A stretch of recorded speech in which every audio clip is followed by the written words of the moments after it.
Hey everyone, welcome back. I'm doing a quick video here on market reports. So one of the other things you might want to do if you have a seller who's interested in listing, you want to get them some extra information, like how long is it going to take to sell my house? How do you find that information out?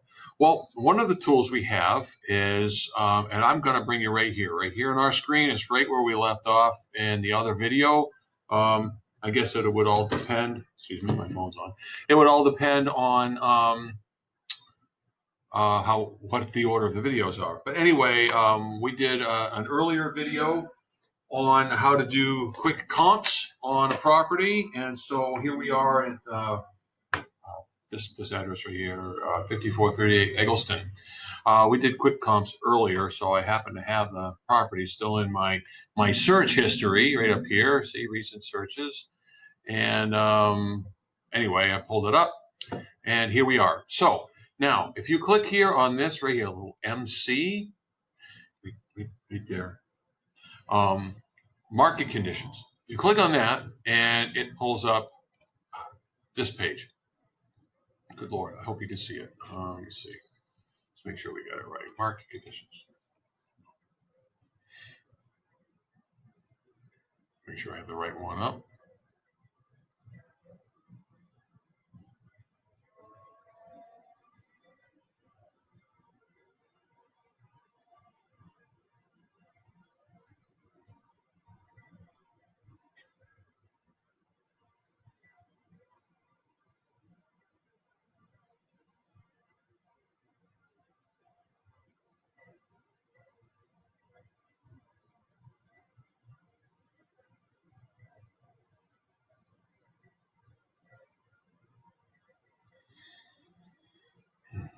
Okay.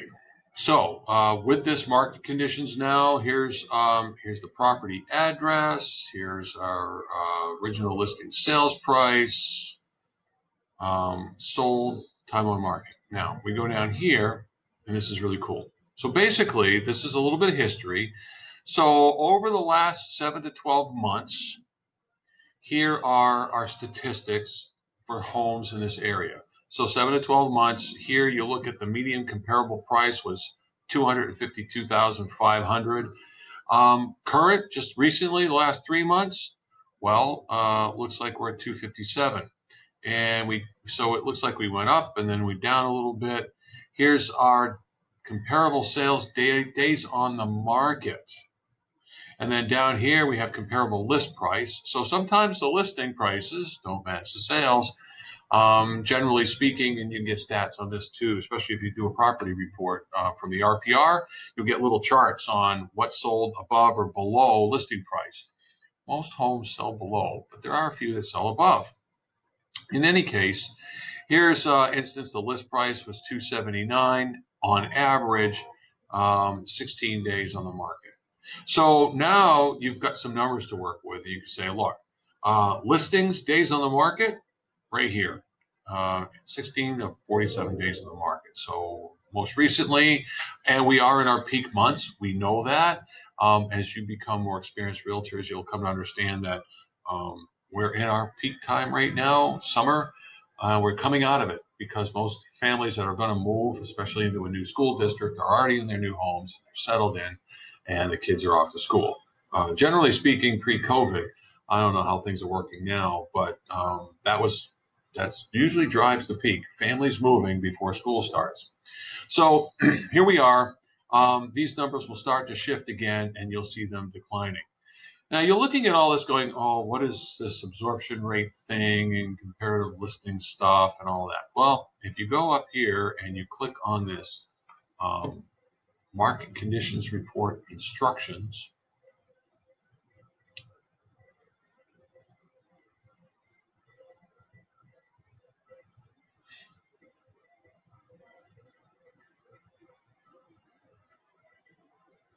all right, and it's 3 pages of instructions, and it explains what a market conditions report is, what the criteria are,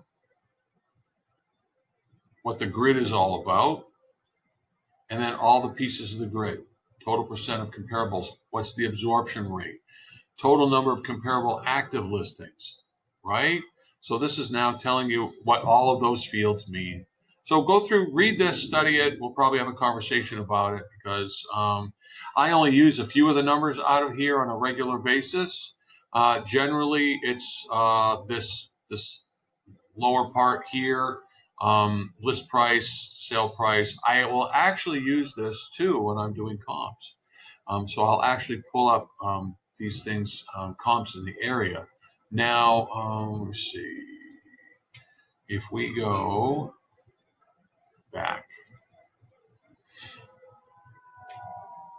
one of the things you can do, and I recommend you you take the time to play with this a little bit, get to know the tool.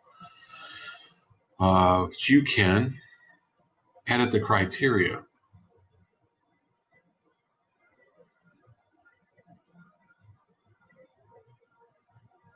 So basically what you can do is you can come down here and say, I want to edit the search criteria, because this is pretty much all homes in the general area.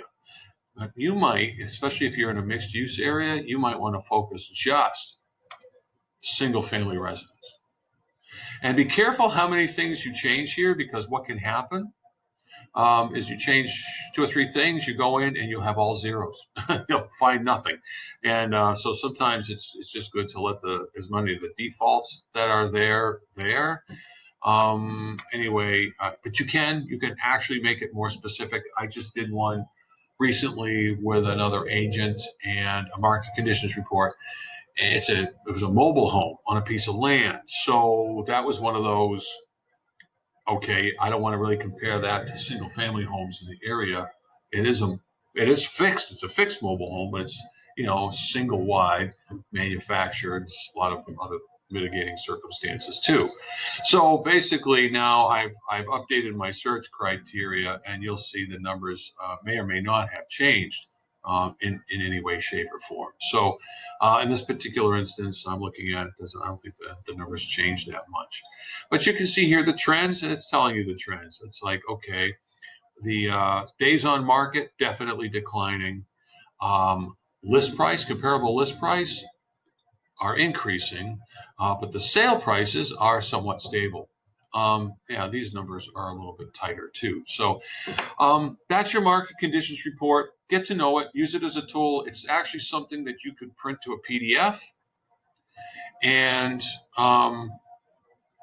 you can save this. You can print to a PDF, print text only. It's something that you can actually send to a prospect. So if you're following up on an open house and you want to send a market conditions report to a potential seller, you go here's averages and medians for things that are going on in your neighborhood. I'd love to discuss them with you and have that conversation. Anyway, that's a short video for you, for us, and I hope you got something out of it. If you have any questions on this or anything else, give me a call. I'm here for you.